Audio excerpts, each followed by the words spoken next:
ሰላም ጤና ይስጥልን እጅጉን የተወደዳችሁና የተከበራችሁ ቤተሰቦቻችን እንደምን አላችሁልን? ከአዲስ ስፖርት የዩቲዩብ ቻናላችን የተለያዩ አዳዲስ ስፖርታዊ ጉዳዮችን ልናካፍላችሁ በዕለተ ረቡዕ ፕሮግራማችን በድጋሚ ተገናኘን። ስለምታደምጡን፣ ስለምትከታተሉን ቆይታችሁም ከኛ ጋር ስለሆነ ከልብ አድርገን ነው የምናመሰግነው። የተለያዩ ሀሳብ አስተያየቶቻችሁን እየተመለከተን እንገኛለን። አሁንም ስምና አድራሻችሁን እየጠቀሳችሁ ሀሳብ አስተያየቶቻችሁን መስጠታችሁን እንድትቀጥሉ ነው በአክብሮት የምንጋብዘው። ዛሬ የተለያዩ ስፖርታዊ ጉዳዮችን እናነሳለን። በተለይ ግን የተለያዩ የአውሮፓ ሊጎች እየተደረጉ ይገኛሉ። ትላንትና በተወዳጁ የእንግሊዝ ፕሪሚየር ሊግ የተደረጉ እንዲሁ ጨዋታዎች ነበሩ። በተለይ ቼልሲ ትላንትና ጨዋታውን አድርጓል። ዛሬ ደግሞ እንዲሁም የሚደረጉ መርሃ ግብሮች አሉ። በተርፍ ሙር በርንሌይ እና ማንቸስተር ሲቲ የሚያደርጉት ጨዋታ ይጠበቃል። ከዛ ውጪ በስፓኒሽ ላሊጋ ባርሴሎና በሜዳው ካምፕ ኑ ከሴልታ ቪጎ ጋር የሚያደርገው ጨዋታ ዛሬ ከሚጠበቁት መካከል ነው። እንዲሁ አትሌቲኮ ማድሪድም የሚያደርገው ጨዋታ ዛሬ የሚደረግ ነው። ከጨዋታዎች ውጪ ግን ክለቦችን የተመለከቱ ስፖርታዊ ጉዳዮችን እናነሳለን። ማንቸስተር ዩናይትድን፣ አርሰናልን፣ ቸልሲን፣ ሊቨርፑልን፣ ሪያል ማድሪድን፣ ባርሴሎናን እንዲሁ ጨምሮ ሌሎችም የአውሮፓ ታላላቅ ክለቦች የምንላቸውን ከዝውውር ጉዳዮቻቸው ጋር ሊሆን ይችላል እንዲሁ ከቡድኖቻቸው ጋር ያሉ ስፖርታዊ ጉዳዮችን እያነሳን ቆይታን እናደርጋለን። ሀሳብ አስተያየቶቻችሁን ጻፉልን።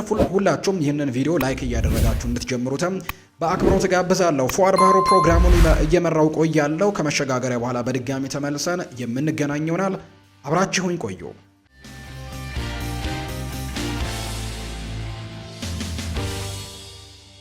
የሀገር ውስጥ መረጃን በማስቀደም ነው የዛሬ ፕሮግራማችንን ውድ ቤተሰቦቻችን የምንጀምረው። ቅዱስ ጊዮርጊስ ትናንትና በኢትዮጵያ ፕሪምየር ሊግ ድል ቀንቶታል። ቅዱስ ጊዮርጊስ ከአዳማ ከተማ ጋር ያደረገውን የሊግ መርሃ ግብር 1-0 በሆነ ውጤት ነው ትናንትና ማሸነፍ የቻለው።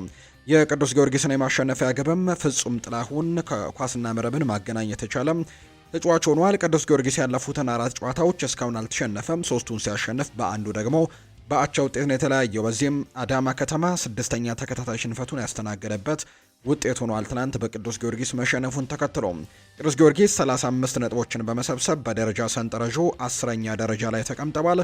ሌላኛው የሚያደርገው ጨዋታ ደግሞ የሸገር ደርቢን ጨዋታ የፊታችን እሁድ ከቀኑ 9 ሰዓት ጀምሮ የሚያደርግ ይሆናል። ከኢትዮጵያ ቡና ጋር የሚደረግ ተጠባቂ መርሃ ግብር ነው። ይሄ ጨዋታ በቀጣይ ቅዱስ ጊዮርጊስና ኢትዮጵያ ቡና የሚያደርጉት መርሃ ግብር ነው። በትላንትናው ጨዋታ ላይ ፍጹም ጥላሁን ለቅዱስ ጊዮርጊስ ወሳኝ ግብን በማስቆጠር ክለቡን ከተጋረጠበት የመውረድ አደጋ እንዲወጣ ጉልህ አስተዋጽኦችን እያበረከተ ይገኛል። ባለፉት 3 ጨዋታዎች 3ኛ ጎሉ ሆኖ ነው ትላንትናም የተቆጠረው። በትላንትናው ጨዋታ ላይ በተለይ ወሳኛውን የማሸነፊያ ግብ አስቆጥሮ የጨዋታው ኮከብ የተባለበትን ሽልማትም በኋላ በዘንድሮው የውድድር ዓመት ለቅዱስ ጊዮርጊስ ቤት ጥሩ ጊዜን እያሳለፈ የሚገኙን ወጣቱን አማካይ ሀብታሙ ጉልላትን በመጥራትም ሽልማቱን አበርክቶለታል። ፍጹም እኛ ሀገር ወጣቶችን የማበረታታት በአሰልጣኞችም በተጫዋቾችም ክፍተት አለ። ስለዚህም እኛ ስናከብራቸው እነሱም ከታች የሚመጡትን ያበረታታሉ ሲልም ነው ሁኔታውን የገለጸውና የጨዋታው ኮከብ የተባለበትን ሽልማትም ጭምር ለሀብታሙ ጉልላት ጭምር እንደሰጠው ጭምር የተመለከት ነው። ወደ ውጭ ሀገር ስፖርታዊ መረጃዎቻችን በቀጥታ እናምራ። ውድ ቤተሰቦቻችን የተወዳጁ የእንግሊዝ ፕሪምየር ሊግ ጨዋታዎች ትናንትና ቀጥለው ተደርገዋል። ትናንት አንድ መርሃ ግብር ነው በተወዳጁ የእንግሊዝ ፕሪምየር ሊግ የተደረገው። ሲጠበቅ የነበረው የብራይተንና የቼልሲ ጨዋታ ትናንትና ምሽት ተደርጓል። ይህ ጨዋታ በአሜክስ ስቴዲየም ነው የተደረገው። ለቼልሲም ከዛ ውጪ ለብራይተንም በጣም ወሳኝ የነበረ ጨዋታ ነው። በተለይ ለቼልሲ በአውሮፓ ቻምፒየንስ ሊግ ተሳትፎን ለማግኘት የሚደረግ በጣም ወሳኝ የሆነ ጨዋታ ነበር። ከዛ ውጪ ደግሞ ብራይተንም በአንጻሩ የአውሮፓ ውድድሮችን በድጋሚ ለማግኘት ወይም የአውሮፓ ውድድሮች ላይ ለመሳተፍ በጣም ወሳኝ ጨዋታ እንደነበር የምናውቀው ነው። ቼልሲ ያለፉትን 4 ተከታታይ ጨዋታዎች ተሸንፎ የመጣ ቡድን ነውና በፕሪሚየር ሊግ እጅግ አስከፊ ጉዞን እየተጓዘ ያለ ቡድን ነው።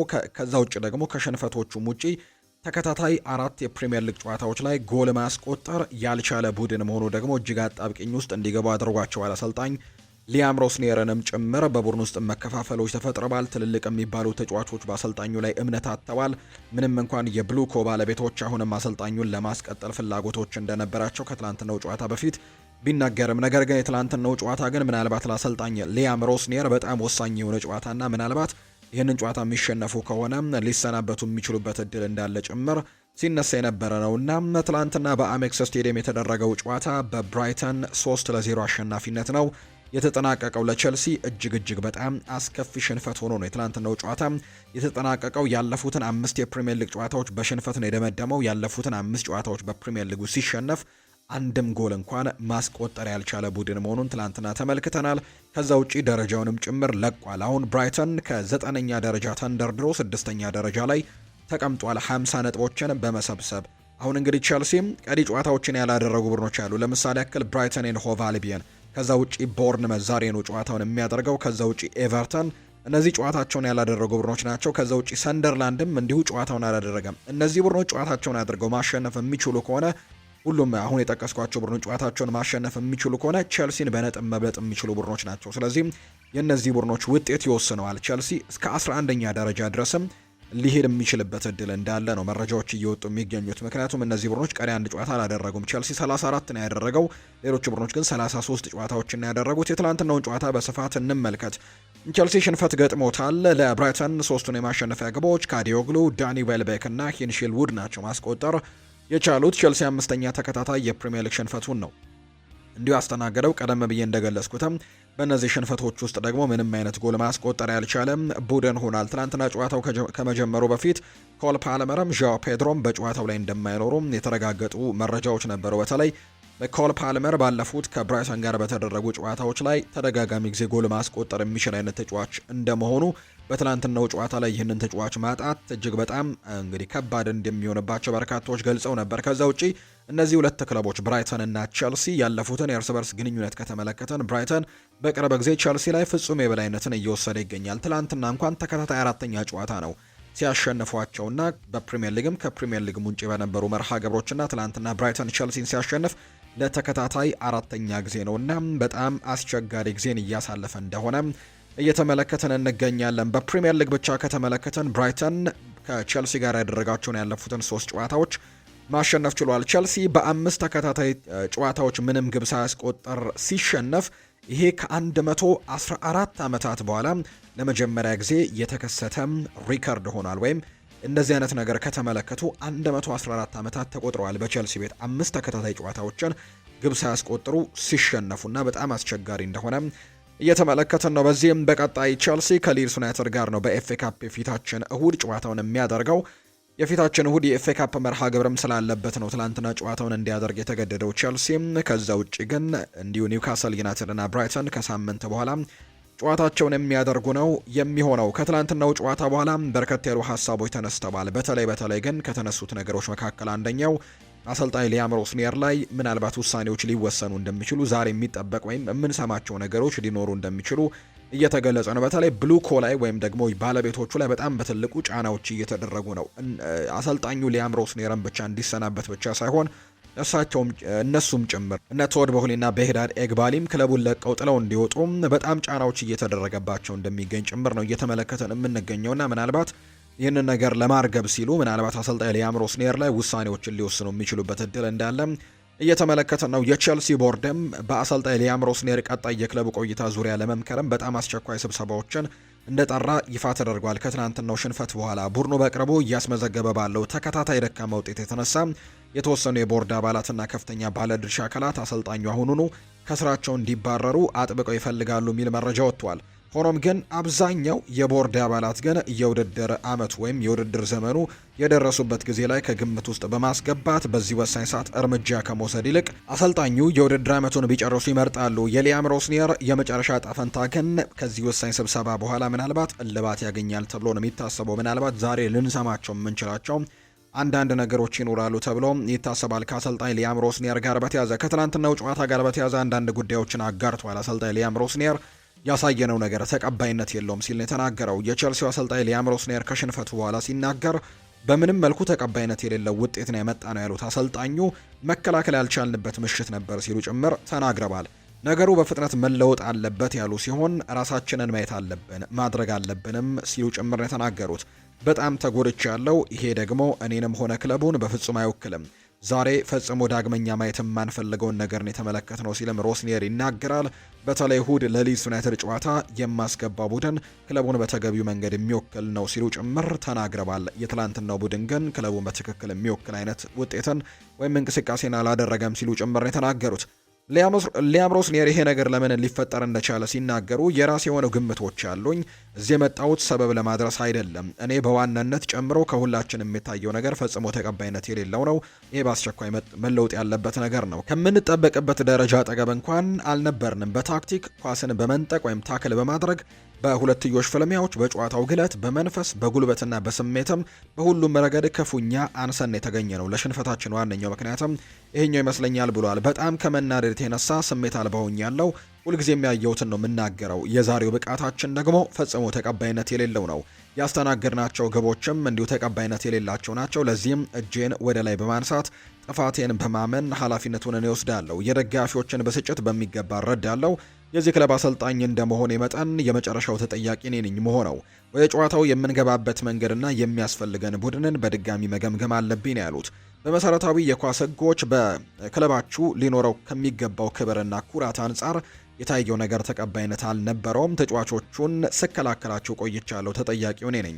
ከዚህኛው ምሽት በኋላ ግን ተጫዋቾቹም ራሳቸውን በሚገባ መመርመርና በመስታወትም ራሳቸውን ማየት አለባቸው። ይሄኛው ምሽታችን ብቃት በየትኛውም መለኪያ ተቀባይነት የሌለውና ራሳቸውን እያንዳንዱ ተጫዋች ራሱን እንዲፈትሽም ጭምር የምፈልግበት ጊዜ ላይ ነው ሲልም ጭምር ነው የተናገረው። እስካሁን ድረስ ራሴን እንዲሁ ጥፋተኛ ሳደርግና ከዛ ውጪ ሁሉንም ኃላፊነትን ስወስድ ነበር። አሁን እኔም ኃላፊነቱን ወስዳለሁ። ነገር ግን ተጫዋቾቹም ራሳቸውን መልሰው ማየት ይኖርባቸዋል ሲልም ጭምር ነው የተናገረው። ሊያም ሮስኒየር በእሱና በተጫዋቾች መካከል መግባባት ጠፍቷል እየተባለ እንደሚገኝ ይታወቃልና ይህንንም በተመለከተ ጥያቄ ቀርቦላቸው ነበር። ያሳየነው ብቃትን ስንመለከት ነገሩ እንደዛ ሊመስል ይችላል። ነገር ግን በእኔና በተጫዋቾቹ መካከል መራራቅ ወይም መግባባት ማጣት አለ ብዬ አላምንም። ይልቁንም ይህ አይነት አመለካከት ሊፈጠር የቻለው የመንፈስ መውደቅና የራስ መተማመን እምነት ማጣት ነው። በእርግጥ አሁን ላይ በሚታየው ነገር ልንከራከር አንችልም። በአሁኑ ሰዓት ጉዳዩ ለእኔ መጫወት ሳይሆን ለክለቡ ክብር መጫወት ነው። ዛሬ ያሳየነው ብቃት ደግሞ በራሳቸው እጅግ የሚያሳፍሩበት ወይም የሚያፍሩበት ጨዋታ እንደሆነ አስባለሁ። ሁልጊዜም እውነቱን ነው የምናገረው። ከተጫዋቾቹ ጋርም ምንም የምደብቀው ነገር የለም። ያሳየነው ብቃት ፈጽሞ ተቀባይነት የሌለው ነው። እየተጫወታችሁ ያላችሁት ለቸልሲ ነው። እኔም እያሰለጠንኩት ያለሁት ቸልሲን ነው። ይህንን ጫናና ኃላፊነትም መሸከም የማስችሉ ከሆነ እዚህ መሆን አልነበረባቸውም። ይህ ነገር በአፋጣኝ መፍትሄ ሊደረግለት ይገባል። እሁድ ለሚጠብቀን ወሳኝና ትልቅ ጨዋታ ትክክለኛ ውሳኔዎችን ለማሳለፍም ከአሰልጣኝ አባላቶች ወይም ስታፎች ጋር በቀን 24 ሰዓት ውስጥም ያለ እረፍት መስራት አለብኝ። እኔ ስሜታዊ ሰው ነኝ።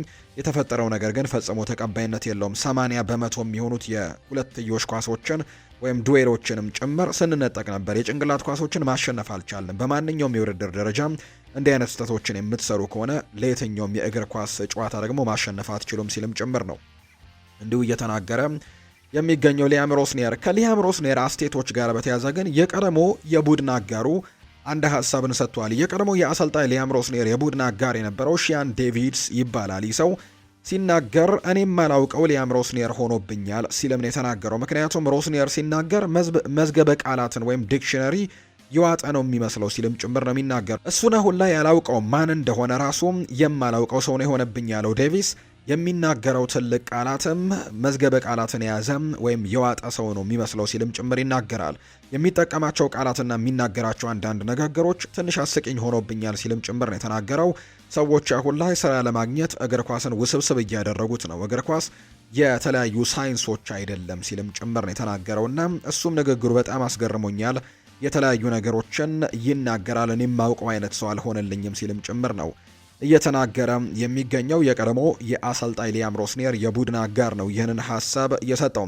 በትላንትናው ጨዋታ ላይ በቼልሲ በኩል በኳስ ቁጥጥሩ ረገድ የጎል ሙከራዎችን በማድረግ ረገድ ብልጫ ተወስዶበት የተጠናቀቀ ጨዋታ እንደነበረ ተመልክተናል። በትላንትናው ጨዋታ ብራይተን ኤንድ ሆቭ አልቢዮኖች 53 በመቶ በተለይ በመጀመሪያው 45 የጨዋታ ክፍለ ጊዜ ፍጹም የበላይነት ነበራቸው። 60 በመቶ የኳስ ቁጥጥር ነበራቸው። በጎል ሙከራዎች ረገድ 7 የጎል ሙከራዎችን አድርገዋል። በቼልሲ በኩል አንድም ኢላማውን የጠበቀ ሙከራ በሁለተኛው 45 የጨዋታ ክፍለ ጊዜ በመጀመሪያው 45 የጨዋታ ክፍለ ጊዜ ሳንመለከት የወጣንበት መርሃ ግብር ሆኗል። በትላንትናው ጨዋታ ላይ በአጠቃላይ ቼልሲዎች 6 ሙከራዎችን አድርገዋል። አንድም ግን ኢላማውን የጠበቀ ሙከራ ማድረግ ያልቻሉበትን አጋጣሚ ጭምር ነው። ከዛ ውጭ አንድም ቢግ ቻንስ ጭምር ያልፈጠሩበት መርሃ ግብር ሆኖ ነው የተጠናቀቀው። 15 ሙከራዎችን አድርገዋል ብራይተኖች፣ 9 ኢላማቸውን የጠበቁ ነበሩ። በአንጻሩ በቼልሲ በኩል 6 የጎል ሙከራዎች ናቸው የተደረጉት። አንድም ኢላማውን የጠበቀ ሙከራን ግን በትናንትናው ጨዋታ ላይ አልተመለከትንም። እንዳልኳቸው በትላንትናው ጨዋታ ላይ ወሳኝ የሚባሉ ተጫዋቾቻቸውን ኮል ፓልመርን ከዛ ውጭ ደግሞ አጥቂው ዣኦ ፔድሮን ጭምር በጉዳት ምክንያት ያላገኙበት መርሃ ግብር እንደነበር እናስታውሳለን። ትላንትና የተለየ የጨዋታ ስልትንም ጭምር ለመጠቀም ሞክረዋል። አሰልጣኝ ሊያም ሮስኔር በ5 ተከላካዮች መጫወትን ምርጫቸው አድርገዋል። ማርኮ ኮሬያን፣ ዡሪየል ሃቶን፣ ትሬቨር ቻሎባህን፣ ወስሊ ፎፋናን እና ማሎ ጉስቶን ነው በተከላካይ ስፍራነት የተጠቀሙት። ኤንዞ ፈርናንዴስ፣ ሞይስ ካይሴዶ፣ ሮሚዮ ላቪያ፣ ፔድሮ ኔቶ እና ሊያም ዴላፕ ደግሞ በቀሪዎቹ ቦታዎች ላይ የተሰለፉ ነበሩ። አብዛኞቹ የቼልሲ ተጫዋቾች ትላንትና ጥሩ የሚባል ምሽትን ማሳለፍ አልቻሉም። እጅግ በጣም ደካማ የሆነ የጨዋታ ቀንን ነው ትላንትና ያሳለፉትና ለቼልሲ እጅግ በጣም አስቸጋሪ ምሽት እንደነበር የተመለከትነው። ትሬቨር ቻሎባህም ከትላንትናው ጨዋታ ጋር አያይዞ እንዲሁ የራሱን ሀሳቦችም ያጋራ ሌላኛው ተጫዋች ነው። ትሬቨር ቻሎባ ከጨዋታው በኋላ ሲናገርም አዎ ወደ ኋላ የተጓዝንበት ጨዋታ ነው። ያለንን አቅም ሁሉ አሟጠን ተጠቅመናል። ነገር ግን ከነሱ የተሻለን ግን አልነበርንም። የጨዋታ እቅድ ነበረን፣ ያንንም ለመተግበር ሞክረናል። የተቻለንን ሁሉ አድርገናል። ሳምንቱን ሙሉ በዚህ እቅድ ላይ ስንሰራ ነበር፣ ነገር ግን ተሸንፈናል። ሆኖም ግን በሚቀጥለው ጨዋታ እንደገና መነሳት አለብን እንጂ በዚህ ሽንፈት ላይ ተተክለን መቅረት አንችልም ሲልም ጭምር ነው የሚናገረው። ልጆቹ ሜዳ ላይ ያለ የሌላ አቅማቸውን ሲያወጡ ነበር ብዬ ነው የማስበው። ወደ መልበሻ ክፍል ገብታችሁ ብትመለከቱ ሁሉም ዝሏል። ከጥረት ማነስ ጋርም ምንም ሰው ደግሞ የምናገኘው ነገር የለም። ያለንን ሁሉ ሰጥተናል፣ ተሸንፈናል። ሜዳ ላይ ብዙ ነገሮችን አድርገናል፣ ሮጠናል። ቁጥሮች ወይም ስታቲስቲክስ የራሳቸው የሆነ እውነታን ያሳያሉ። ልጆቹ በጣም እንደደከማቸው ግን መመልከት ችያለሁ። ኃላፊነቱን እንወስዳለን። እንደ ተጫዋች ለምናሳየው አቋምም ተጠያቂዎች መሆን አለብን። ደጋፊዎቻችን ምን ያክል ከጎናችን እንደሆኑ እናውቃለን። አሁን ባለው ውጤት ክፉኛ እንዳዘኑ እንረዳለን። ጨዋታዎችን እያሸነፈን አይደለም። አሁን ላይ ግን ከመቼውም ጊዜ በላይ በአንድነት መቆም ያለብን ሰዓት ነው ሲልም ጭምር ነው የተናገረው። ይህንን ሀሳብ ነው የሰጠው ትሬቨር ቻሎባ ሲናገር። የቸልሲ ደጋፊዎች ተቃውሟቸውን እንደሚቀጥሉ ተናግረዋል። የምዕራብ ለንደኑ ክለብ ቸልሲ ደጋፊዎች የክለቡ ባለቤቶች ላይ የሚያሰሙትን ተቃውሞ እንደሚቀጥሉ ይፋ አድርገዋል። በዚህ ሳምንት ብሉኮ አውት የሚል ዘመቻን የከፈቱት ደጋፊዎቹ ተቃውሞ ይቀጥላል ሲሉ ነው የተናገሩት።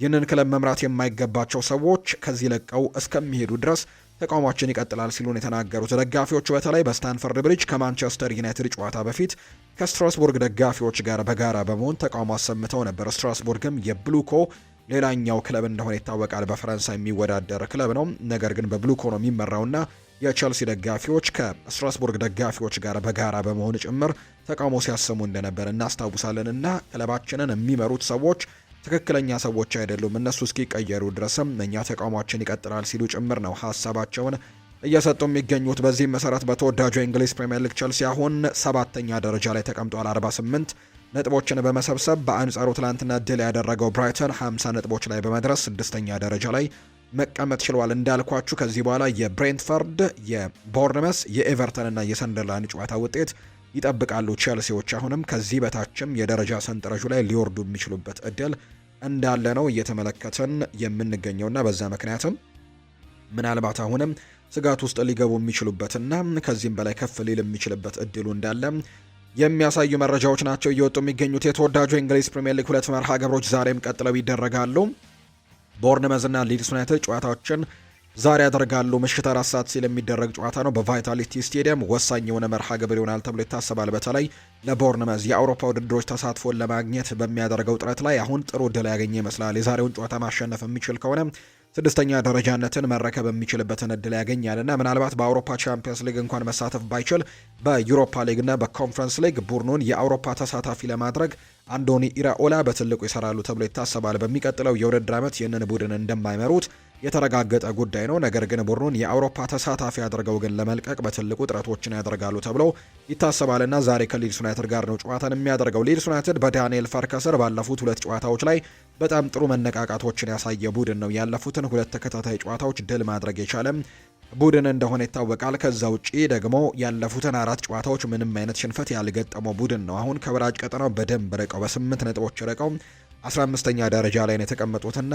የዛሬውን ጨዋታ ማሸነፍ ደግሞ ምናልባት ነጥባቸውን ከፍ ያደርግላቸዋል። እስከ ወደ 14ኛ ኒውካስልንም መብለጥ የሚችሉበትን እድል እንዲያገኙ ያደርጋቸዋል ተብሎ ይታሰባል። ስለዚህ በዛሬው ጨዋታ ላይ ለሁለቱም ቡድኖች በጣም ወሳኙ መርሃ ግብር ይሆናል ተብሎ ይታሰባል። ይህ ጨዋታ ምሽት 4 ሰዓት ሲል የሚደረግ ነው። ሌላኛው በተርፍ ሙር ማንቸስተር ሲቲ እና በርንሌይ የሚያደርጉት ጨዋታም እንዲሁ ዛሬ ከሚጠበቁ መርሃ ግብሮች መካከል በፕሪሚየር ሊግ ከሚደረጉት አንደኛው ነው ይሄ ጨዋታ።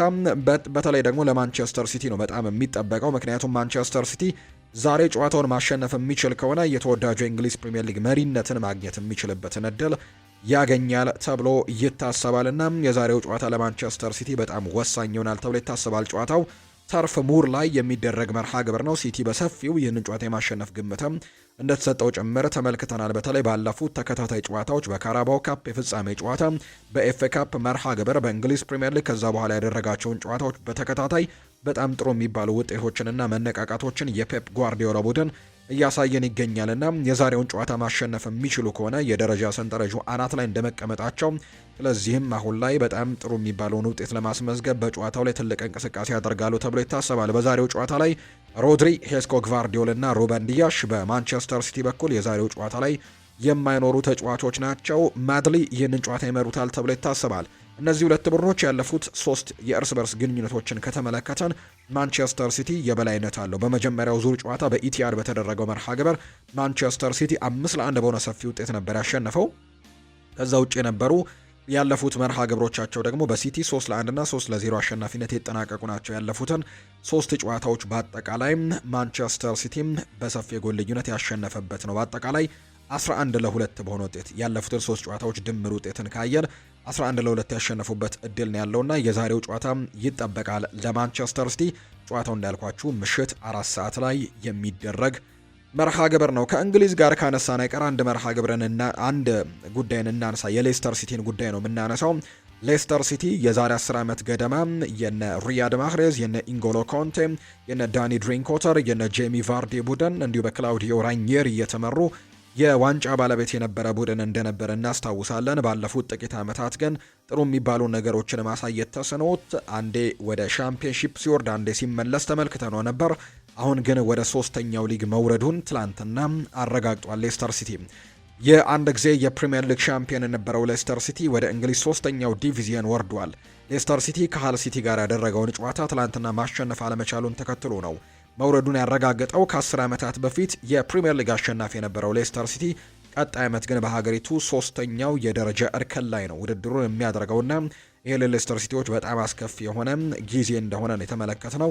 ከቻምፒዮንሺፕም ወደ ታችኛው መውረዳቸውን ጭምርና በፕሪሚየር ሊግ በእንግሊዝ የ3ኛው የሊግ እርከን ላይ እንደሚወዳደሩ ነው ይፋ የተደረገው። ትላንትና በሌሎችም ሊጎች በርከት ያሉ ጨዋታዎች ተደርገዋል። ከነዚህ መካከል በስፓኒሽ ላሊጋ ትላንትና የተደረጉ ጨዋታዎች አሉ። ሎስ ብላንኮቹ ሪያል ማድሪዶች ትላንትና ድል ቀንቷቸዋል። በኤል ኢስታዲዮ ሳንቲያጎ ቤርናቢው ሪያል ማድሪድ ከዲፖርቲቮ አላቬስ ጋር ነበር ጨዋታውን ያደረገው። 2-1 በሆነ ውጤትም ማሸነፍ ችሏል። የሎስ ብላንኮቹን የማሸነፊያ ግቦችም ኬሊያን ኤምባፔና ቪኒሲዮስ ጁኒየር ናቸው ማስቆጠር የቻሉት።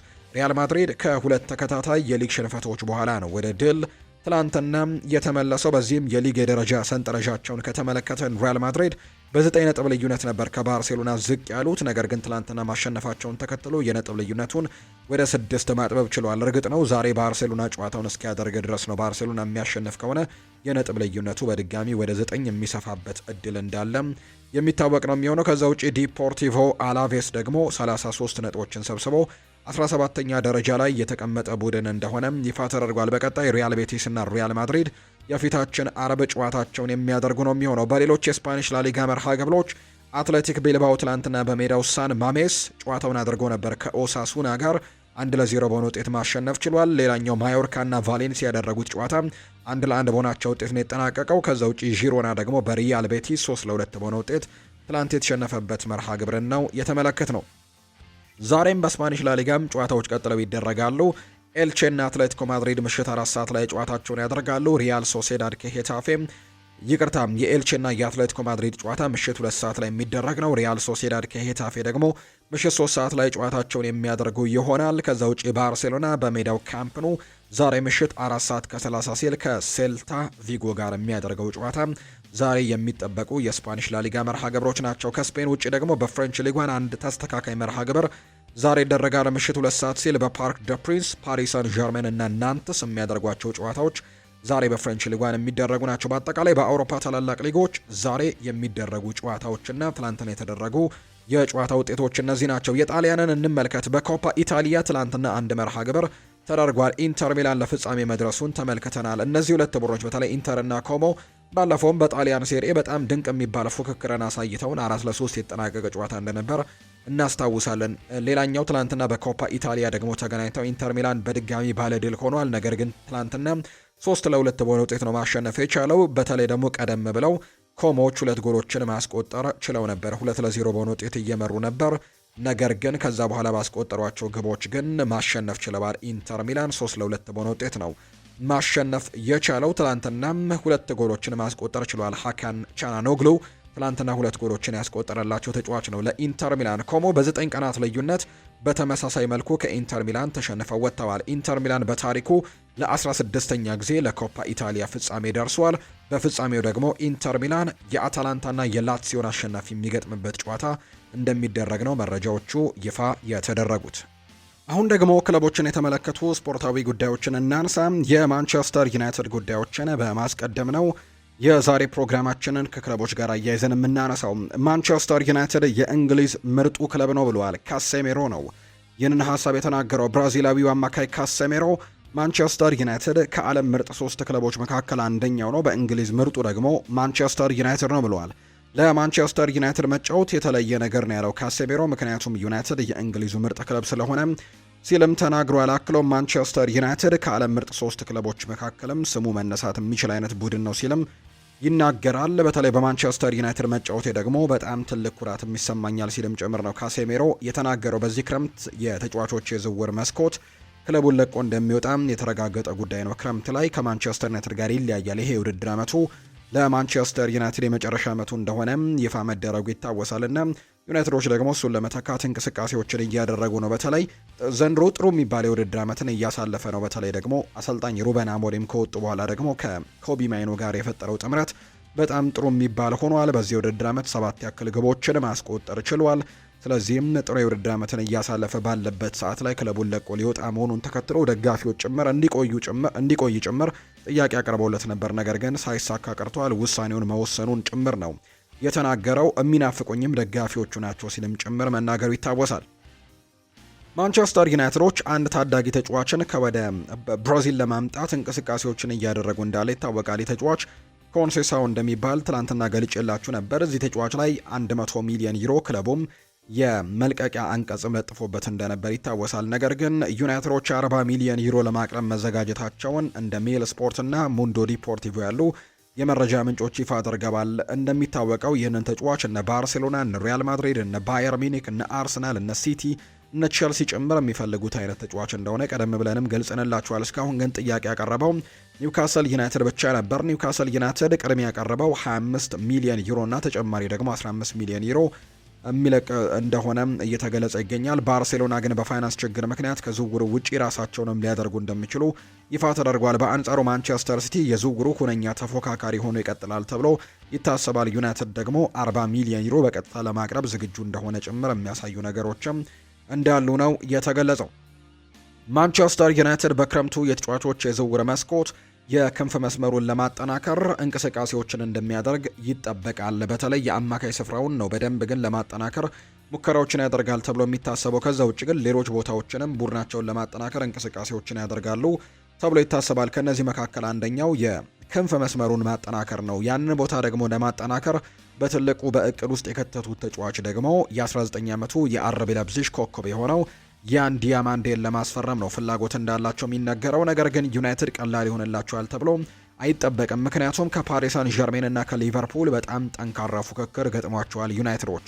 አይቮሪ ኮስታዊው ያን ዲያማንዴ በዚህ የውድድር ዘመን 12 ጎሎችን በማስቆጠር 6 ደግሞ ለጎል የሆኑ ኳሶችን በማመቻቸት በጣም ድንቅ የሚባለውን የውድድር ዓመት እያሳለፈ ነው። በዚህ ሳምንት እንኳን በተደረገ ጨዋታ በጣም ቆንጆ የሚባል ጎልን በጀርመን ቡንደስሊጋ ላይ ማስቆጠር ችሏልና 12 የጀርመን ቡንደስሊጋ ጎሎችን አስቆጥሯል።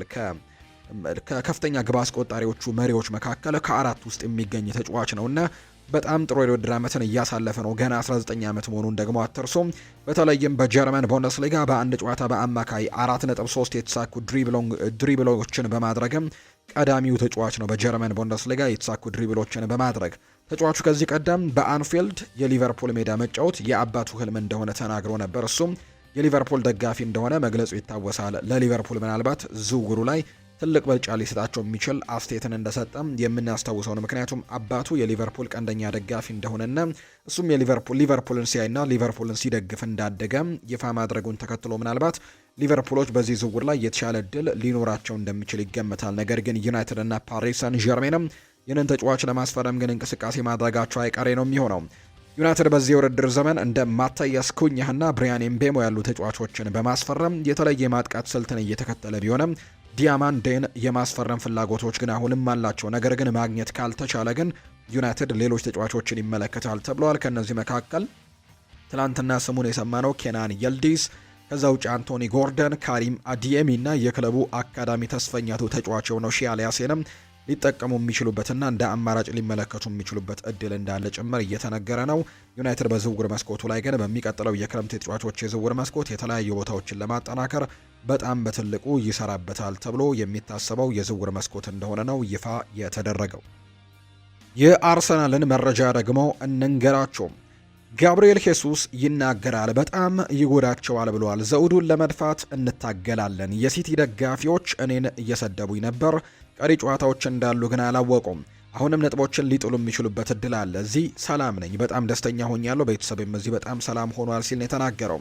ለ15 ነጥቦችም እንታገላለን። በሚቀሩን 5 ጨዋታዎች ኃላፊነት መውሰድ አለብን። ውስጣዊ ስብሰባ አድርገናል። እናም ሁሉም ደግሞ ስለ አእምሮና ስለቀረው የቡድን እንዴት እንደምንገጥመም ተነጋግረናል። ስለቀሩት ጨዋታዎችም በደንብ አውርተናል። የቀሩትን ጨዋታዎች ማሸነፍና በሲቲ በኩልም መጠበቅ እንፈልጋለን። አሁን ነጥብ ማጣት መቀበል በጣም ከባድ ነው። በጣም አዝነናል፣ ነገር ግን ተስፋ አልቆረጥንም። አሁንም የሆነ ነገር ይሰማናል ሲልም ጭምር የተናገረው። ስለዚህ ክለብ የተለያዩ ነገሮችን እንሰማለን ወይም እናውቃለን። አርሰናልን የሚጠሉ በጣም ብዙ ሰዎች እንዳሉ ማውቃለሁ። ከጓደኞቻችን ይልቅ ብዙ ጠላቶች ያሉን። ስለዚህም ክለቡ በየቦታው ላይ እንደዚህ አይነት ነገሮች እንዲገጥመው የሚመኙ ሰዎች በጣም ብዙ ናቸው። ውድቀታችንን ማየት የሚፈልጉ ሰዎች ብዙ ናቸው። እኛ አናት ላይ ስንሆን ይጎዳቸዋል። ነገር ግን ወቅቱ በዋንጫ ካጠናቀቅን ከነሱ ጋር ደግሞ የሚኖረውን ነገር እንመለከታለን ሲልም ነው ጋብሪኤል ሄሱስ የተናገረው። ስለዚህም የሚቀሩትን 5 ጨዋታዎች በሙሉ አሸንፈን 15 ነጥቡን መሰብሰብ ይኖርብናል። ከዛ በኋላ የሲቲን ጉዳይ እንመለከታለን ሲል ነው ጋብሪኤል ሄሱስ ሀሳቡን እየሰጠ የሚገኘው። በዚህ የውድድር ዘመን በአርሰናል የፕሪሚየር ሊግ ብቃት ላይ አንድ ተጫዋች ትልቅ ለውጥን ያመጣል ተብሎ ይታሰባል። እሱም ቡካዮ ሳካ ነው። እርግጥ ነው ከዚህ በፊት የምናውቀው አይነት ቡካዮ ሳካ ላይሆን ይችላል የዘንድሮ ቡካዮ ሳካ። ነገር ግን በዚህ የውድድር ዓመትም ቢሆን ግን እሱ ባለበት ጨዋታ ላይ የተሻሉ ውጤቶችን እንደሚያመጣ ቁጥሮችን መመልከት ይቻላል። አርሰናል ቡካዮ ሳካ በቋሚነት ሲሰለፍ የማሸነፍ ንጻሬው 73 በመቶ ነው።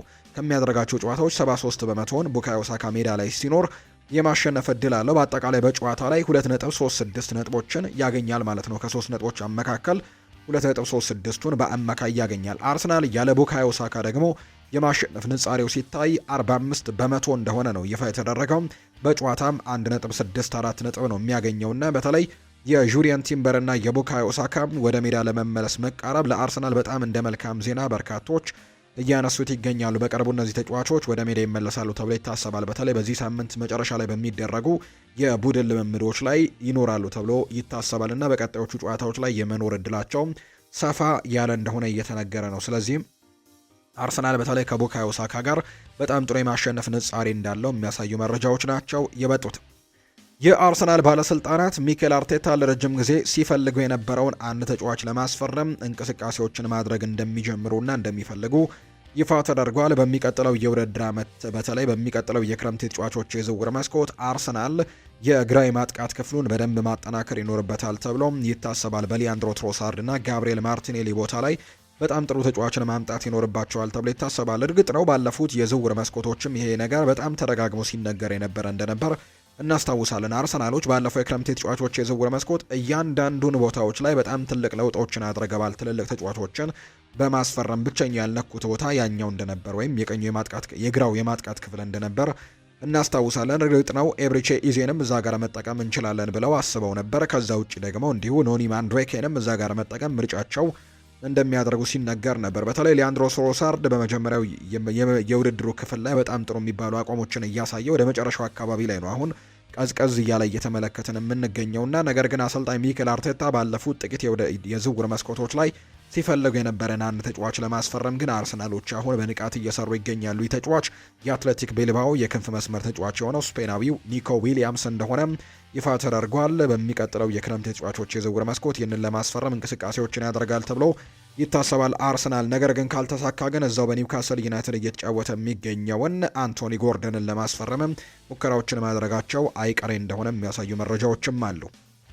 የሊቨርፑል ጉዳዮችን ደግሞ እንመልከት። ሊቨርፑል ዣሮድ ቦውንን በክረምቱ የዝውውር መስኮት ለማስፈረም እያሰበ ነው ተብሏል። ይሄ የዌስትሃም ዩናይትድ ተጫዋች በሊቨርፑል ቤት ትልቅ አድናቆት ያለው ተጫዋች ነው።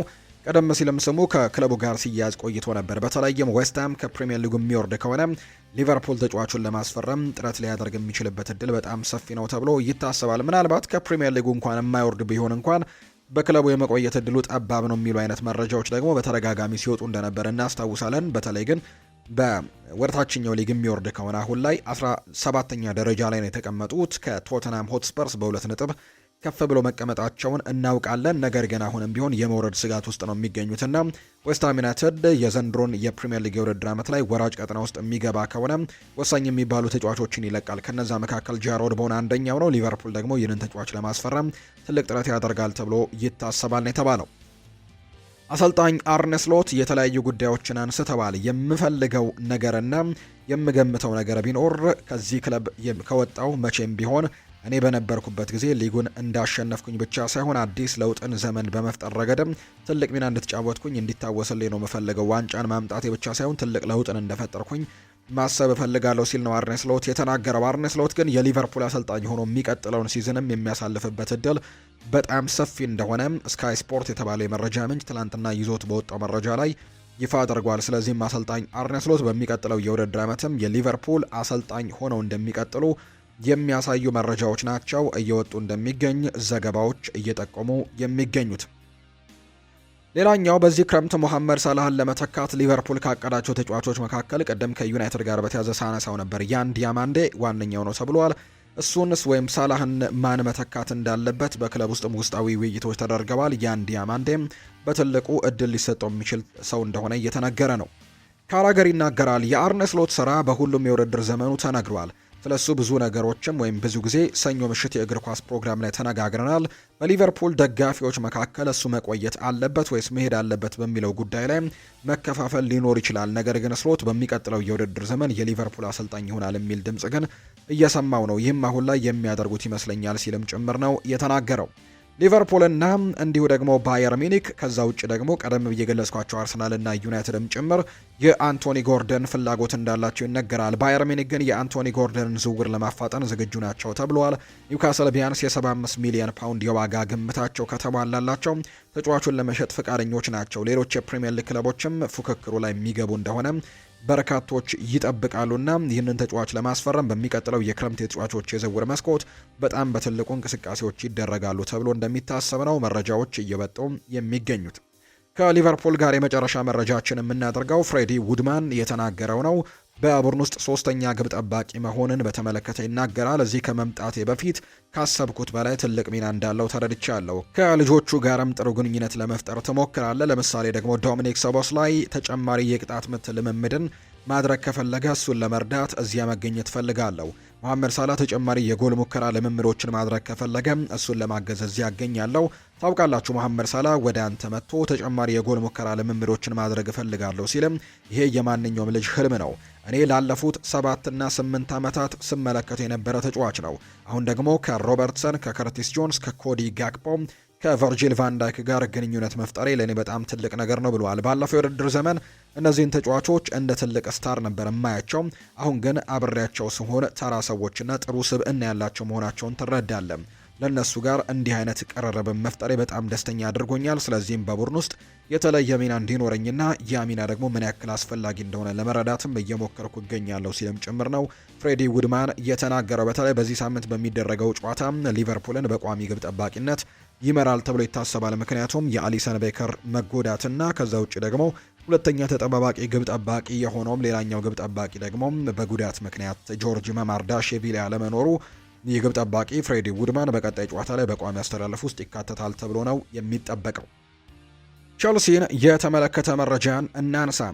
ጆን ኦቢ ሚኬል ይናገራል። እንደ ኮል ፓልመር አይነት ድንቅ ተጫዋች የአቋም መውረድ ቀጥተኛ ተጠያቂው ሊያም ሮስኔር ነው ሲል ይናገራል። በዚህ የውድድር ዓመት ጥሩ እንቅስቃሴን አላሳየም ኮል ፓልመር እና ቀጥተኛ ተጠያቂው ይሄው አሰልጣኝ ሊያም ሮስኔር ነው ሲል ነው ሀሳቡን የተናገረው። ጆን ኦቢ ሚኬል ነው ይህንን ሀሳብ የሰጠው። ፖል ሜርሰን ይናገራል። በአንተ አእምሮ ውስጥ በትክክል የሚሰራ ከሆነ ለምን ኤንዞ ፈርናንዴዝን ለሁለት ጨዋታዎች ታግደዋለህ? እሱ የቡድኑ ድንቅ ተጫዋች ነው። እናም ምርጥ ኳስ አቀባይ ነው። እናም ራስን ለማበላሸት እንዴት አፍንጫን ትቆርጣለህ?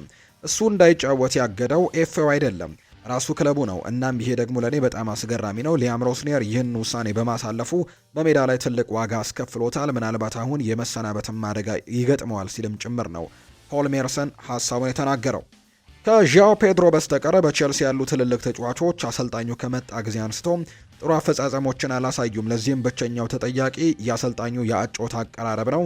በዚህ ምክንያት ነው ተጫዋቾቹ ጥሩ አጨዋወትን ማሳየት እንዳልቻሉ የተመለከትኩት ሲል ነው ፖል ሜርሰን የተናገረው። ቼልሲ ሚኪ ቫንደቬንን ለማስፈረም ንግግር እንደጀመረ ይፋ ተደርጓል።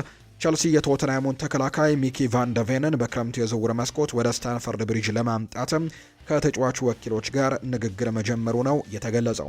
ኔዘርላንዳዊው የማል ተከላካይ በፕሪሚየር ሊጉ ካሉና ፈጣን ተከላካዮች አንደኛው እንደሆነ የሚታወቅ ሲሆን ቼልሲ የመከላከል ክፍሉን ለማጠናከር ለተጫዋቹ ትኩረት ሰጥቷል ነው የተባለው።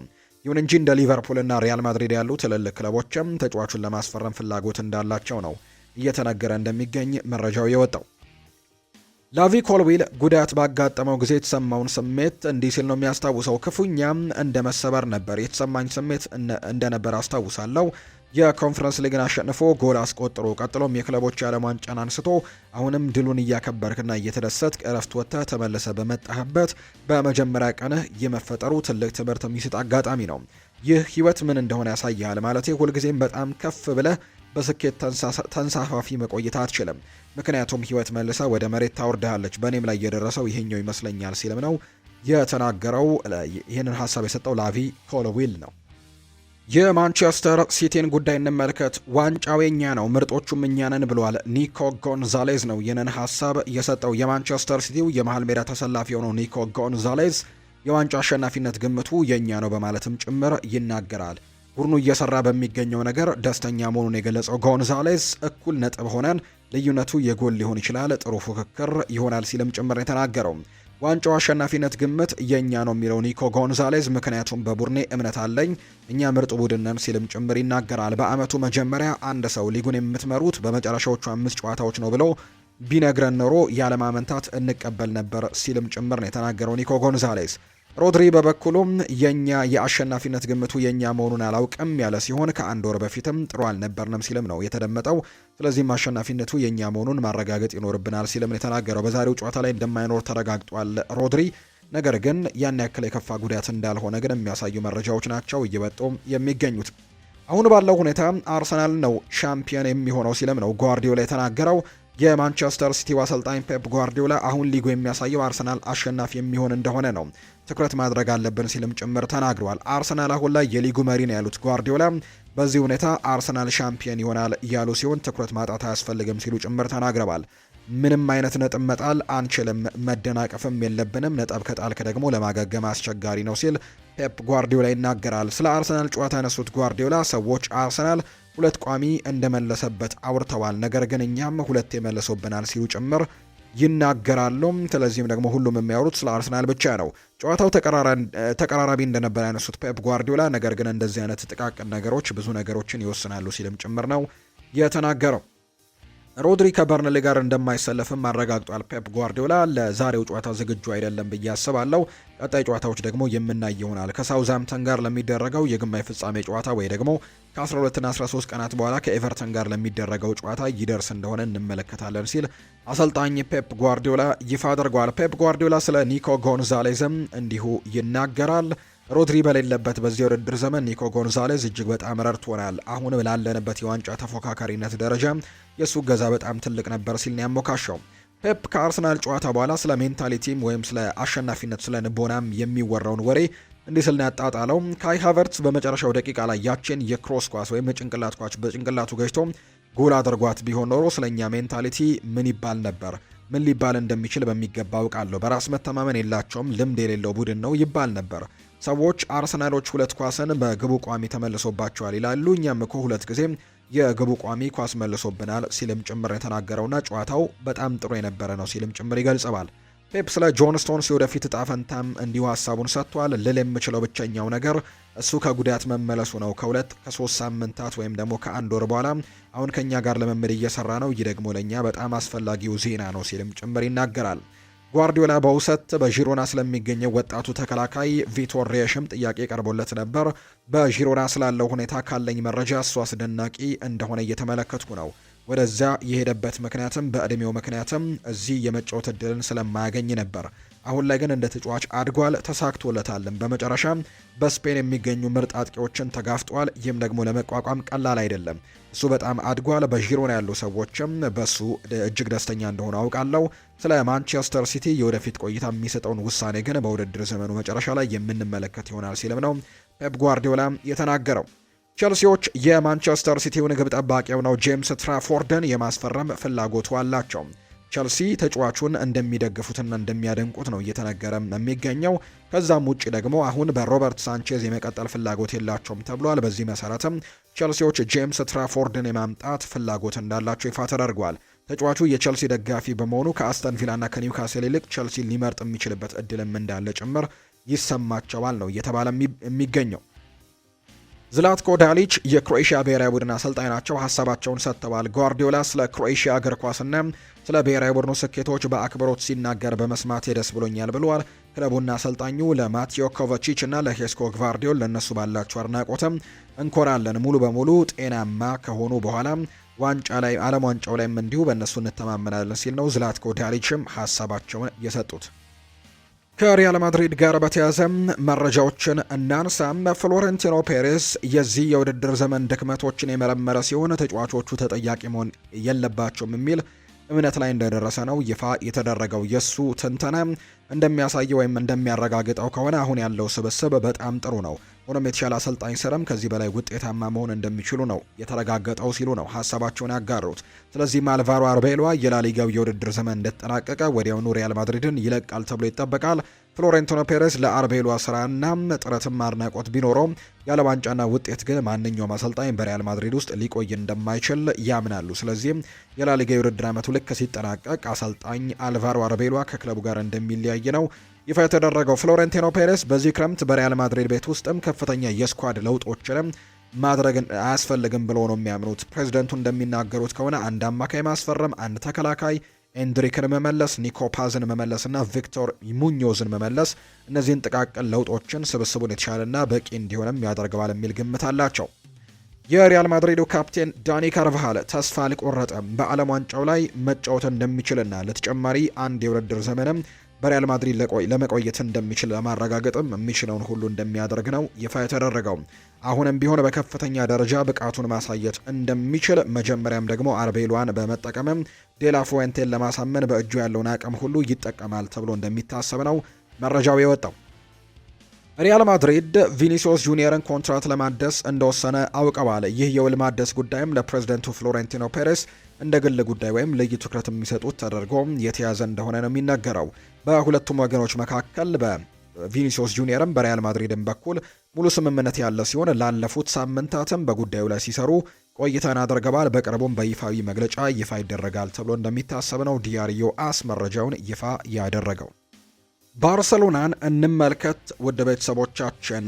ባርሴሎና ማርከስ ራሽፎርድን የማቆየት ፍላጎቱ አሁን ላይ እየቀዘቀዘ እንደመጣም ይፋ ተደርጓል። ባርሴሎና የማርከስ ራሽፎርድን የውሰት ውል ሲያበቃም በክለቡ ለማስቀጠል ያለው ፍላጎት መቀነሱ ነው ይፋ የተደረገው። በክለብ ውስጥም ራሽፎርድ በዚህ ወር የራፊኒያን ጉዳት ተጠቅሞ ተጽዕኖ በመፍጠር ክለቡን ለማሳመን አልቻለም የሚል እምነት እንዳለን የተነገረው። ከዚህ በተጨማሪም ባርሴሎና በተጫዋቹ በቋሚነት የማስፈረም ክፍያ ጥያቄ እንዳለው ተዘግቧል። ባርሴሎና የማርከስ ራሽፎርድን 30 ሚሊዮን ዩሮ ሂሳብም የመክፈል ሀሳብ የላቸውም የተባለው። ባርሴሎና አሁን ላይ አማራጭ ተጫዋቾችን ማፈላለግ እንደጀመረ ለክለቡ ቅርብ የሆኑ የመረጃ ምንጮችም እየተናገሩ ይገኛሉ። ስለዚህም ራሽፎርድን የማቆየት እድላቸው በጣም ጠባብ እየሆነ እንደመጣም የሚያሳዩ መረጃዎች ናቸው ያሉት። ሁሊያን አልቫሬስ ምንም አይነት የሚዲያ ላይ ምልክቶችን ባያሳይም እድሉ ከመጣ ግን ለባርሴሎና ዝውውር በጣም ክፍት ይሆናል የሚሉ መረጃዎች አሉ። ተጫዋቹ መምጣት ይፈልጋል። ሆኖም ግን ኦፕሬሽኑ በኢኮኖሚ በጣም የተወሳሰበና በአትሌቲኮ ላይም እጅጉን የተመሰረተ ነው። በጭራሽ ቀላል እንዳልሆነ ነው መረጃዎች የሚያሳዩት። ነገር ግን ወደ ባርሴሎና የማምራት የተወሰኑ ፍላጎቶች ያሉ፣ ነገር ግን አሁንም ቢሆን በአርሰናል በኩልም ይህንን ተጫዋች ለማስፈረም ትልቅ እንቅስቃሴዎች እንደሚደረጉ ግን ይጠበቃል። በባርሴሎናና በባስቶኒ መካከል እስከ 2031 ለሚያቆየው የ5 ዓመታት ኮንትራት የሚደረገው ድርድር በጥሩ ሁኔታ እየተካሄደ ነው። ጣሊያናዊው የመሃል ተከላካይ በሚቀጥለው የውድድር ዘመን ክለቡን ለመቀላቀል የተቻለውን ሁሉ እያደረገ እንደሚገኝ መረጃዎች እየወጡ እንደሚገኙ ነው ዘገባዎች የጠቀሙት። ተጫዋቹ በሚቀጥለው የውድድር ዘመን ባርሴሎናን ለመቀላቀልም የተቻለውን ሁሉ ያደርጋል። ደሞዙም በፋይናንሻል ፌር ፕሌይ ደንብ መሰረትም ለማስተካከል ፈቃደኛ ነው። እናም ደግሞ በክለቦቹ መካከልም በሚደረጉ ድርድሮች ላይ ለመርዳትም ፈቃደኛ እንደሆነ ይፋ ተደርጓል። ባስቶኒ ወደ ባርሴሎና እንዲዘዋወርም ለመጠየቅ ከኢንተር ሚላን ጋርም ንግግር ለማድረግ ዝግጁ ነው።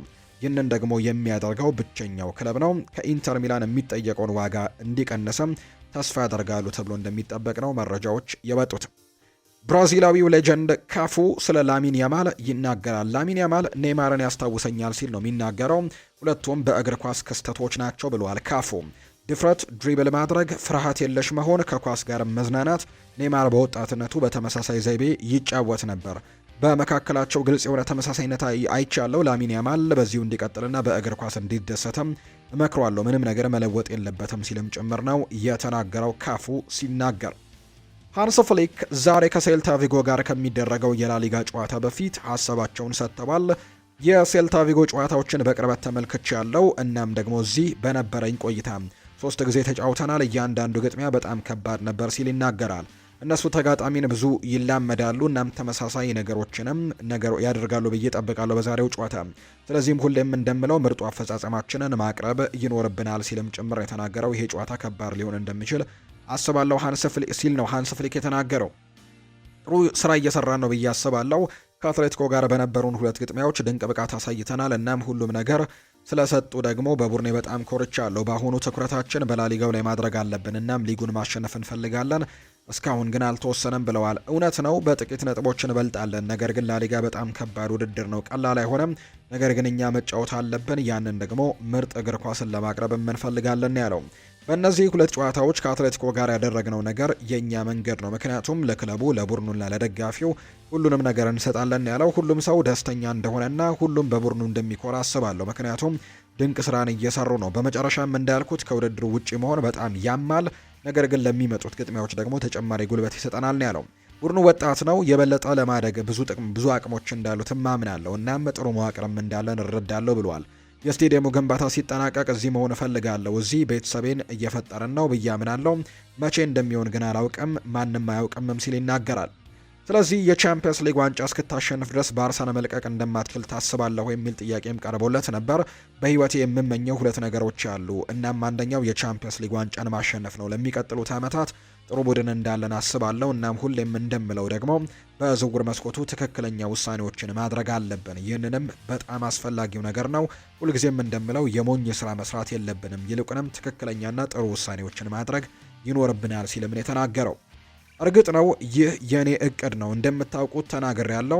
እናም ደግሞ ሙሉ በሙሉ በታማኝነት የምናገረው ይህን በሙያዊ ውስጥም የመጨረሻ ነው ብዬ አስባለሁ ሲልም ይናገራል። እናም አሁን በጣም ጥሩ ስሜት ይሰማኛል። አዎ ኮንትራቴን ማደስ እፈልጋለሁ። ነገር ግን ስለሱ ለመነጋገር ትክክለኛው ጊዜ አይደለም፣ ምክንያቱም በሚቀጥሉት ሳምንታት ትልቅ ግቦች ደግሞ አሉን ብሏል ሃንስ ፍሊክ። ይህንን ባርሴሎና እወደዋለሁ። እናም የሁሉም ደጋፊዎች ህልም ደግሞ የቻምፒየንስ ሊግ ዋንጫን ማሸነፍ እንደሆነም አውቃለሁ። አብረን እንቆያለን። በሚቀጥለው ዓመትም እንደገና እንሞክራለን፣ ደጋግመንም እንሞክራለን። እናም በቅርቡ እውን እንደሚሆን ተስፋ እናደርጋለን ያለው። ስለዚህ ለመነጋገር ይህ ትክክለኛው ጊዜ አይደለም። ለእኔ ጉዳዩ ደግሞ ግልጽ ነው። በዚህ ደረጃ ሁሉንም ተጫዋቾች በሙሉ እንፈልጋለን። እናም ከዚያ በኋላ የሚያስፈልገውን የውድድር ዘመን መጨረሻ ላይ እናያለን። ግልጽ ሀሳቦች አሉን፣ ነገር ግን አሁን ላይ ስለነሱ ማውራት አያስፈልግም ሲልም ነው የተናገረው። በመጨረሻም ሁሉም ነገር ወደ አፈጻጸም፣ ወደ ድሎችና በዋናነትም እግር ኳስን በምንጫወት መንገድ ላይ ይወርዳል። መሰረቱ ይህ ነው ብለዋል። ለዚህ ነው ሁሌም ለዚህ ቡድን፣ ለዚህ ክለብና በእነዚህ ደጋፊዎች ከሰራተኞች ጋር የምንችለውን ሁሉ እየሰራሁ ነው የምለው። በጣም ደስተኛ ነኝ። እናም ነገሮች ደግሞ እዚህ የሚሰሩበትን መንገድም በጣም አደንቃለሁ። እናም እኛ አንድ ትልቅ ቤተሰብ እንደሆነን ይሰማኛል። ይህም በየቀኑ መላመድ አስደናቂ ነው ሲልም ጭምር ይናገራል። ሃንስ ፍሊክ ስለ ሩኒ ባርጂየም ተጠይቆ ነበር። ሩኒ ድንቅ ተጫዋች ነው፣ ከሱ ጋር ተነጋግረናል። እናም በዚህ ለመቀጠል ተስማምተናል። በተለይም ከኮፐንሃገን ከመጣ ጀምሮ የባርሴሎና ቡድን አባል ሆኗል። በዓለም ላይ ካሉ ምርጥ ተጫዋቾች ጋር እየተጫወተ ነው። እናም ብዙ ልምዶችን አዳብሯል። የውድድር ዘመኑ ካለቀ በኋላ እንደምናወራ ነግሬዋለሁ፣ ምክንያቱም ጊዜው አሁን ስላልሆነ 7 ጨዋታዎች ይቀሩናል። እናም ይሄ ደግሞ ሁሉንም ተጫዋቾች ይመለከታል። ሁሉም ተጫዋቾች የሚቻለውን ምርጥ አፈጻጸም ለማቅረብም ሁሉም ሰው በተሻለበት በተነሳሽነትም መቅረብ ያስፈልጋል። እኛ የምንፈልገው ይህንን ነው ሲልም ነው ሃንስ ፍሊክ ከዛሬው ከሴልታ ቪጎ ጋር ከሚያደርጉት ጨዋታ አስቀድሞ በነበረው ፕሬስ ኮንፈረንስ ላይ ትላንትና እነዚህን ጉዳዮች ያነሳው። የኤቨርተኑ የኋላ መስመር ተሰላፊ የሆነው ጃራድ ብሬዝቫይት በጉዳት ምክንያት ከቀሪው የውድድር ዓመት ውጭ ሆኗል። ተጫዋቹ በእሁዱ የመርሲሳይድ ደርቢ ጨዋታ የሃምስትሪንግ ጉዳት ነው ያጋጠመው። የ23 ዓመቱ ተከላካይ ብሬዝቫይት በእንግሊዝ ብሔራዊ ቡድን የዓለም ዋንጫ ስብስብ ውስጥ የመካተት ተስፋውም እንዳጣን የተነገረው ተጫዋቹ ኤቨርተን በሚያደርገው የቅድመ ውድድር ዝግጅት የመሳተፍ እድል እንዳለው ግን የሚያሳዩ መረጃዎች አሉ። ፖርቱጋላዊ ኮከብ ክሪስቲያኖ ሮናልዶ ከልጁ ጋር ክሪስቲያኖ ጁኒየር ጋር አንድ ላይ መጫወት ህልሙ እንደሆነ ደጋግሞ ሲናገር እንደነበረ እናስታውሳለን። ሮናልዶ በአንድ ወቅት ልጁ አብሮ እንዲጫወትም መጫወቱን እንዲቀጥል ሮናልዶ እግር ኳስ እንዳያቆም የሮናልዶ ልጅ ለሮናልዶ ሲጠይቀው እንደነበረና ሲነግረው እንደነበር የምናስታውሰው ነው። ምክንያቱም አብረው እንዲጫወቱ ሁለቱም ፍላጎቱ አላቸውና የሮናልዶ ልጅም ቢሆን ሮናልዶ እግር ኳስ መጫወቱን እንዲቀጥልና አብረው እንዲጫወቱ እንዲጠብቀውም ጭምር ፍላጎቱ እንደሆነ ሲገልጽ ነበር። አሁን ላይ ግን የተሰማው መረጃ ምናልባት በሚቀጥለው የውድድር ዓመት አብረው ሲጫወቱ ልንመለከት የምንችልበት እድሉ እንዳለ ይፋ ተደርጓል። አሁን ላይ የአልናስር አስተዳደር በቀጣይ የውድድር ዘመን ክሪስቲያኖ ጁኒየር ወደ ዋናው ቡድን ለማሳደግ እያሰቡ መሆኑ ይፋ ተደርጓል። የ15 ዓመቱ ክሪስቲያኖ ጁኒየር በአልናስር አካዳሚ ጥሩ ጊዜን እያሳለፈ ነው የሚገኘው። ታዳጊው በቅርቡ በሮናልዶ ጥያቄ መሰረት በሪያል ማድሪድ አካዳሚም ተገኝቶ ልምምድ መስራቱ የሚታወስ ነውና ምናልባት በሚቀጥለው የውድድር ዓመት አብረው ሲጫወቱ ልንመለከት የምንችልበት እድሉ እንዳለ ነው ይፋ እየተደረገ የሚገኘው። የተወደዳችሁና የተከበራችሁ ቤተሰቦቻችን ለዛሬ ያዝንላችሁ አዳዲስ ስፖርታዊ ጉዳዮቻችን እነዚህ ነው የሚመስሉት። ስላደመጣችሁን ስለተከታተላችሁን ቆይታችሁን ከኛ ጋር ስለነበር እጅግ ከልብ አድርገን እናመሰግናለን። ፉአድ ባህሩ የዛሬውን ፕሮግራም እየመራው ከእናንተ ጋር ቆይታን አድርግ ያለው። በቀጣይ ፕሮግራሞቻችን ሌሎች ስፖርታዊ ጉዳዮችን፣ ሌሎች አዳዲስ መረጃዎችን አካተን በድጋሚ ተመልሰን የምንገናኝ ይሆናል። ስላደመጣችሁኝ ስለተከታተላችሁኝ ቆይታችሁም ከኛ ጋር ስለሆነ እጅጉን ከልብ አድርገን እናመሰግናለን። መልካም ጊዜ መልካም ደግሞ ቀን እንዲሆንላችሁ ነው በአክብሮት የምመኘው።